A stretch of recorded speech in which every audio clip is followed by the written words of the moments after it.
Do you know who I am? I'm the President of the United States. Keep it up.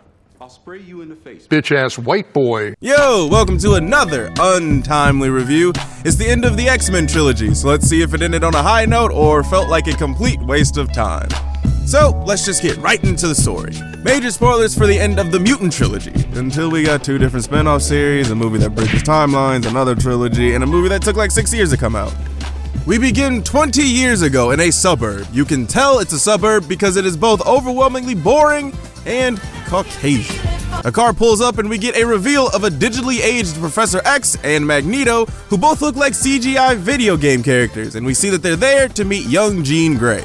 Oh, also Xavier can walk. Hopefully that doesn't come up to be significant sometime in the future. Nah, probably not. Anyway, they go to talk to Jean. She's very reckless in using her powers, but we get a Stan Lee cameo out of it, so I can't really complain that much.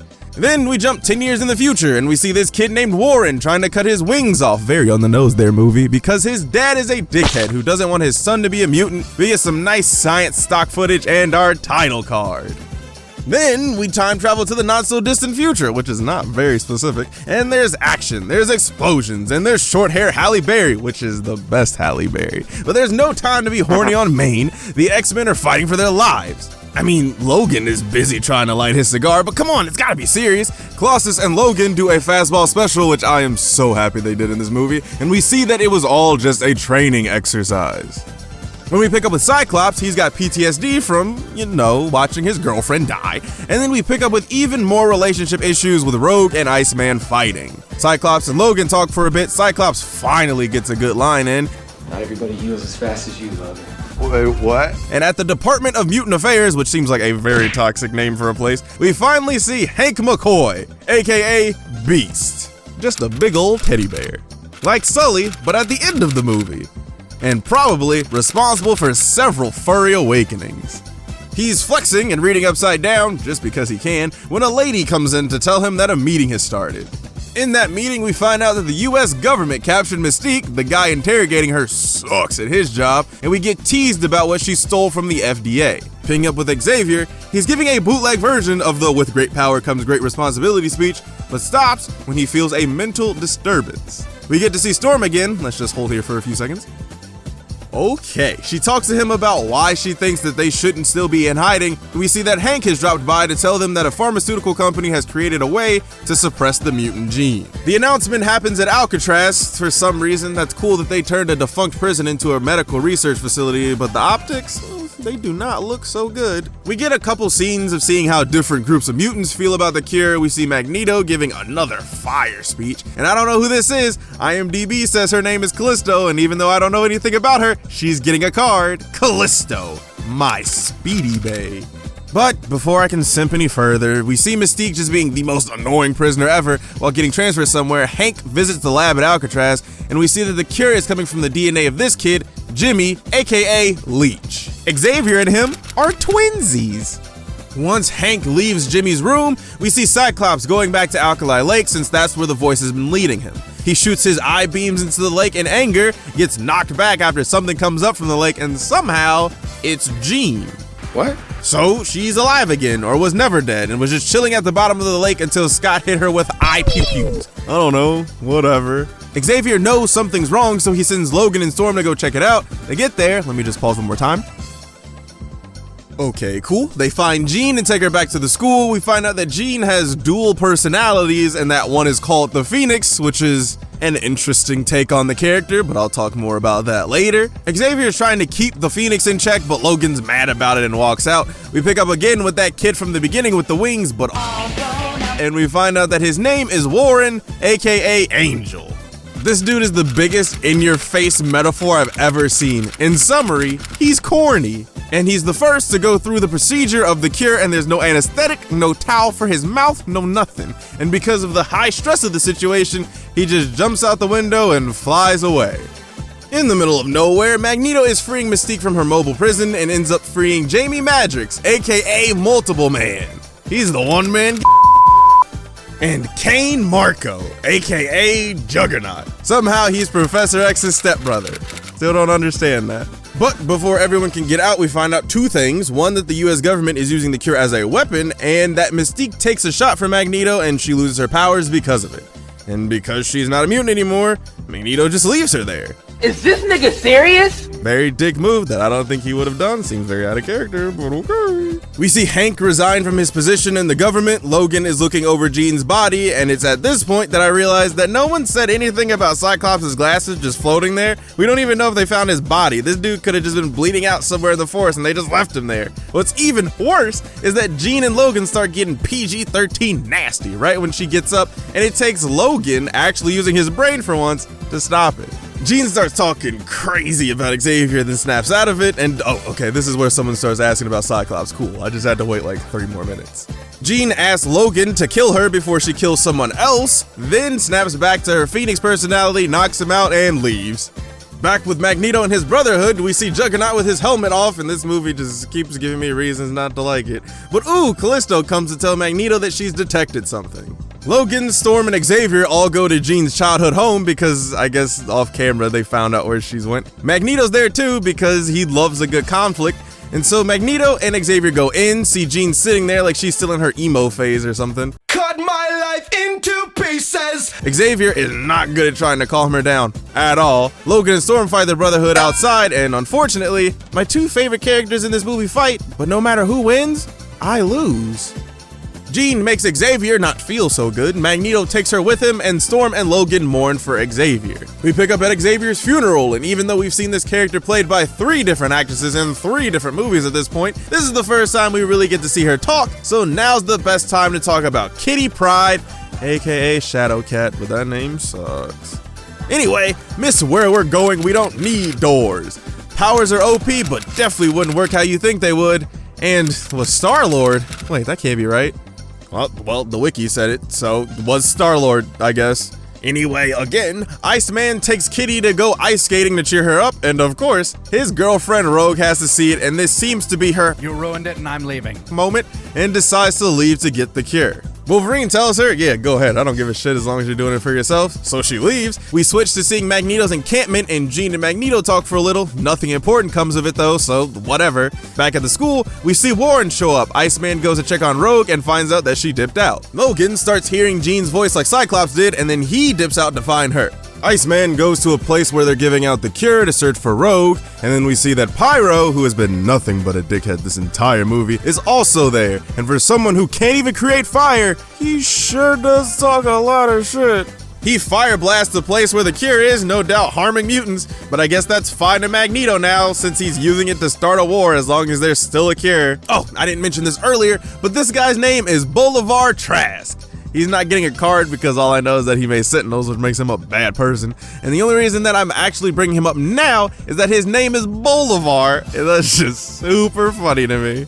The president, being a colossal dumbass, says that if Magneto wants a war, we'll give him one. Like this isn't the same dude who just crushed some cop cars with the daintiest of hand movements. So now, the US military is seizing the Alcatraz Center and they're rolling out plastic guns. And even though it's been a full day, Rogue is just now getting to the cure dispensary. Back with Logan, he's fighting a dude with a bone Keke Genkai just like him, Bracken Dance, and a bunch of other nameless dudes with guns. Once those guys are incapacitated, Logan sneaks into Magneto's camp while he's giving a speech. He gets to see Jean, but Magneto is like, nah, she's not going nowhere, and just flings bro through the forest. We find out that Mystique snitched on Magneto to the US government since he did just leave her naked in a prison truck, and they make a move on his encampment. But when they get there, instead of dozens of mutants, it's just your boy, Jamie, playing around. Oh, Jamie, you rapscallion. Logan goes back to the school to ask for help to get Jean back. Even though this is a school full of mutants, there's only like 6 who can fight, so the Xmen are super outnumbered. For no reason, we see these kids playing like Tack and the Power of Juju or something in a car in 2006. And if that's not luxury living, I don't know what is. We see the bridge start to shake and everyone thinks it's an earthquake, but it's really It's your boy Magneto showing why, yet again, he's amazing by picking up the entire Golden Gate Bridge to take everyone to Alcatraz. And before dropping the entire bridge on these guys' heads, he just has to get out one quick little quip. Charles always wanted to build bridges. It has now gone from early sunset to night in the span of several seconds. Magneto's forces storm the research facility. Magneto starts calling his followers pawns, which seems again like a very stark shift in his character, but whatever. Arclight gets something to do, but she doesn't have any lines, so no card for her, but she does completely destroy all the military's weapons, so that's cool. The X-Men finally arrive. There's action. My babies are fighting again. The Juggernaut's movements look awkward, but we do get the most iconic line of the trilogy. I'm the Juggernaut, bitch! So that's fine. Kitty gets Jimmy away from Mr. Jugs, Warren saves his dad from falling off of a building, Storm definitely kills Callisto, and hey, that's cool, there's some parallels with the beginning of the movie. Well done, X3, for once. Pyro and Iceman finally fight, and it's the most anticlimactic thing ever. Logan thinks that getting thrown at Magneto, Mr. I control magnetic things, is a good idea, and for once, Hold up. it actually is, because it was just a distraction, so Hank can stab him with some of that cure and make those powers go bye-bye. Some military dudes start shooting at Jean. She makes them feel not so good either. In fact, she's making a lot of people not feel so good. So to save everyone, Logan has to kill her. After that whole thing, we pick up with Kitty and Storm at Jean and Scott's grave, who I legit forgot about. We see that Rogue did get the cure, Jimmy isn't bald anymore, Hank is now the US ambassador to the UN, and the movie ends with Magneto being able to move a metal chess piece. With his powers, of course. I wouldn't have mentioned it if he just did it with like his hand or something. But what's this? An end credit scene, and apparently Professor X is still alive, even though again he went complete I don't feel so good. and I know how he came back. They teased it during his speech about great power and all that, but at this point, I just could not care less. And now that the story is out of the way, what did I think? Okay, so this movie wasn't nearly as bad as I've heard people say it is. It is not good, and I have huge problems with it, but I've seen worse movies. So my main problem with this movie is the way it handles pretty much every character, but let's start with some love first. I think that, unfortunately, this was the movie where everyone in the main cast really got into their characters. Storm and Logan talk to each other like they legit have a relationship, and not like coworkers who only talk about what's ever on TV. I love that this movie actually kind of feels like the end of a trilogy. I mean, they definitely ruined it with Xavier coming back and Magneto moving stuff, but they almost had it. And that's the last thing I have good to say about this movie. So get ready for a whole bunch of hate.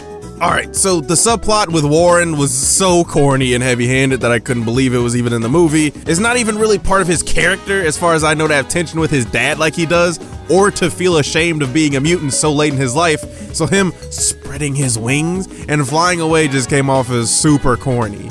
I also don't like how this movie, and really the entire trilogy of movies, handle Cyclops either. They treat him so shiesty for all three movies, and to have him just end up dying unceremoniously like he does is just so disrespectful. I'm not even a Cyclops fan, but this dude literally does nothing for 3 movies, gets his girl taken from him in 2 different ways, gets depressed, and then when he finally gets reunited with her, she kills him. They give Pyro even more to do. They even give Pyro more to do in this trilogy, and Pyro fucking sucks. James Marsden felt like a good fit for the character, but he just doesn't get any opportunity to do anything. And going back to the whole Jean relationship thing, they don't even give a good reason for her and Logan's relationship to happen. It seems like the writers just wanted them to have a love triangle type relationship because it happens in the comics. And since we're done with this trilogy and there wouldn't be another time to bring this up, if you didn't know, Solid Snake actually wrote the first 2 X-Men movies. Wait a minute. He wrote Watchmen too? I've already explained why that movie sucks. But 2 out of 3 isn't too bad, I guess. But back to this movie though. I really just don't like Jean in this movie, like, at all. Her just chilling at the bottom of the lake for who knows how long until Cyclops blasted her makes no sense, and the movie doesn't even try to explain it. I don't like how the Phoenix is just her with the kid gloves taken off. I don't like how extremely easy it was for Logan to kill her when she was just dusting dudes left and right, and you can't tell me that his healing factor was really that strong because she was vaporizing whole parts of buildings and cars, but Mr. Strongbones can just tank that, huh? I mean, he does take an atomic bomb in one of them movies, so yeah, I guess. But I don't care. And I think that that's something that's an issue throughout the whole trilogy, but even more so in this movie. It's very hard to gauge what the characters can do from movie to movie. In the first movie, characters are pretty grounded in what they can do. Jean still has mental blocks, but like she doesn't really do much. But in the second movie, she can stop the water from a dam bursting, and without, I guess, most of her blocks, in the third movie, she can just do whatever she wants to. Same goes for Storm. You think that a character that can create tornadoes and summon thunderstorms would be more than just making areas a little foggy. It really feels like the team involved wanted to make the stakes higher and higher in each movie, but instead of making the threats larger, they just nerfed or made characters OP. And speaking of characters, they just really wanted to use as many named characters as possible in this movie because so many of them don't matter at all. They didn't even put my boy Cut in this movie at all, but Arclight and the Porcupine dude get to say stuff? That's crazy to me. I don't know why Kitty has a significant role in this movie when she's just been a cameo in the last two, and the forced relationship issues that she gives Rogue and Iceman is just incredibly stupid. Callisto is just a talking Cerebro for Magneto who gets electrocuted. The Juggernaut, oh my god, the Juggernaut. So I was fine with his characterization in the moment of watching the movie, but the more I think about him, the more upset I get because I don't understand what the point of changing his powers does. They literally just had to keep his helmet on and it would have been fine, but they couldn't even do that. Hank McCoy wasn't even a big blue mutant in X2 when we see him, so it's very weird that he is in this movie and that he has a relationship with Storm and Xavier. I also feel like the US government and the public should have learned that if there was an issue with just registering mutants in the first movie, creating a way to get rid of mutant powers entirely would be an even bigger issue, but this movie seems like it's just rewriting parts of the already established ideas of the first two, and people are just constantly idiots in real life, so I guess that makes sense. Oh my god, I almost forgot about Magneto. This dude still has some good speeches and does cool stuff, but he is a massive dickhead in this movie. Like, he's an extreme dude and that's bad, but like him giving up on mutants because they're not mutants anymore, or saying that some of the mutants are pawns, seems a little out of character to me. Maybe I just don't want to see my guy being a dick.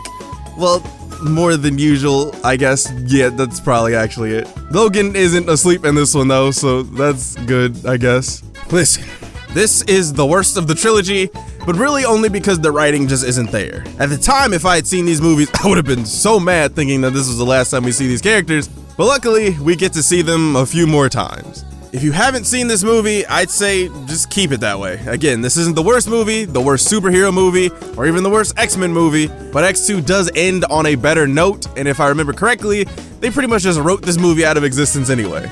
And since we finished this trilogy, here's my list of the X-Men movies I've reviewed so far. But let me know what you think. Was this the satisfying ending to the trilogy you wanted to see, or are you happy no one even talks about this movie anymore? Let me know in the comment section below. Mayhaps like and subscribe, and thanks for watching.